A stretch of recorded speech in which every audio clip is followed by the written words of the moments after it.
Imagine waking up in the middle of the night, in one of the coldest places on Earth.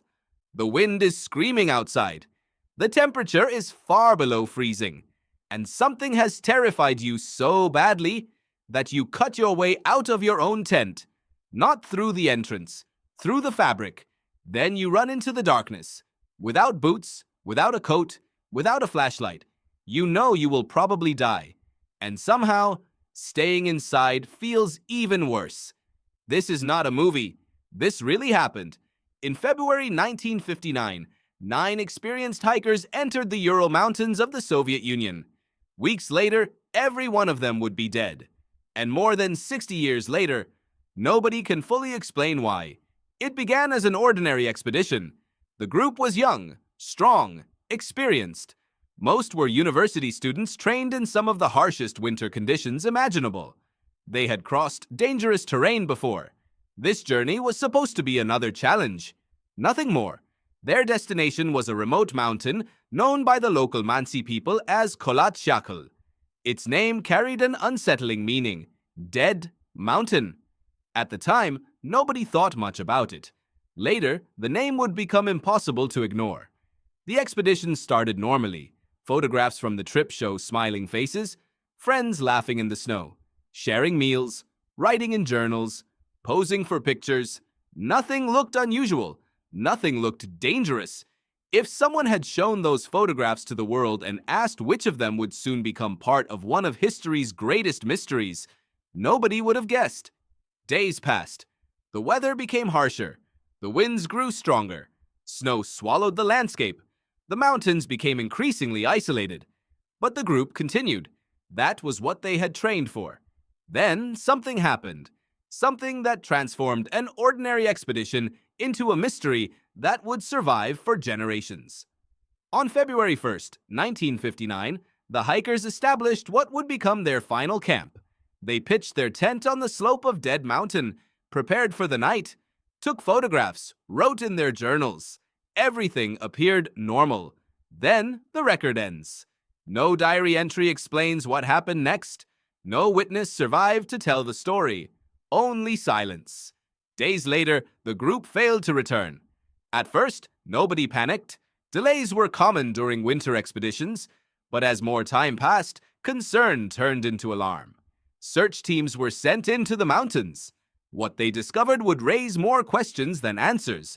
The first clue was the tent. It was still standing, partially collapsed beneath the snow.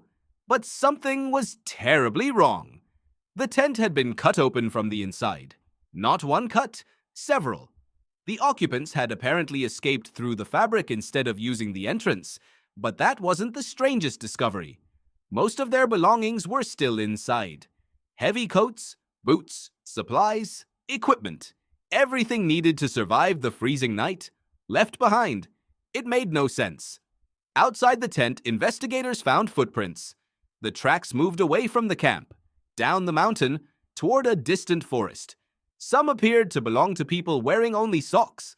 Others seemed completely barefoot. The temperature that night may have fallen below -30 degrees Celsius. Nobody voluntarily walks into conditions like that, especially experienced hikers. Yet that is exactly what the evidence suggested. The mystery was only beginning. The tracks eventually led rescuers to a massive cedar tree. There they found the first bodies. 2 members of the group, frozen, dead. Beneath the tree were signs of a small fire. Branches had been broken high above the ground, as if someone had climbed the tree. Perhaps to search for the tent, perhaps to watch for something approaching through the darkness. Nobody knows. Nearby, 3 more bodies were discovered. They appeared to be moving back toward the camp, as if they had realized they needed to return, as if safety was still within reach. They never made it. Then, investigators found something even stranger. Months later, the remaining 4 hikers were finally discovered beneath deep snow. Their injuries stunned experienced investigators. Broken ribs, crushed chests, massive internal trauma. Fractures so severe that experts compared them to the force of a car crash. Yet many of the victims showed surprisingly little external damage. What happened next made even less sense. One victim was missing her tongue. Others showed unusual facial injuries. Rumors began spreading across the Soviet Union. Then, another disturbing detail emerged: radiation. Some pieces of clothing recovered from the scene contained elevated levels of radioactive contamination.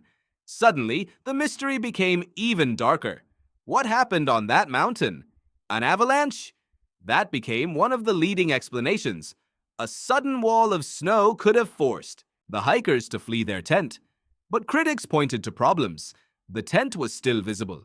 Many footprints remained intact, and several details failed to fit perfectly. Others blamed military experiments, secret weapons, classified Soviet tests. Perhaps something exploded nearby. Perhaps the hikers witnessed something they were never supposed to see. Witnesses in the region later reported strange lights moving across the sky, bright glowing objects drifting through the darkness. Coincidence or a clue? Another theory focused on a rare wind phenomenon capable of producing extremely low-frequency sound. Sound that humans cannot consciously hear, but can still feel.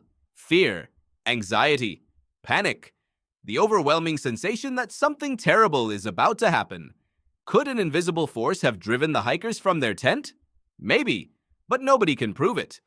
Over the decades, investigators, scientists, journalists, and researchers have examined every detail, every photograph, every footprint, every injury, every weather report, every theory, and yet the mystery remains unsolved. In recent years, computer simulations and modern avalanche models suggested that a delayed avalanche could explain much of what happened. For some people, the case was finally closed. For others, it solved almost nothing, because one question still refuses to disappear. What did those hikers experience during their final night? What did they see? What did they hear? What frightened them enough to abandon shelter and step into a frozen nightmare? The truth may have vanished with them into the snow, buried beneath decades of theories, hidden beneath the winds of Dead Mountain. The 9 hikers never returned home, but their final night never stopped echoing through history. More than 60 years later, people still study their photographs, still analyze their footprints, still search for answers, because some mysteries survive longer than the people who created them. And perhaps that is why the Dyatlov Pass incident continues to fascinate the world. Not because we know what happened, but because we don't. Because somewhere on that frozen mountain, something occurred that transformed an ordinary expedition into one of history's greatest unanswered questions. And even today, the mountain is still keeping it secret.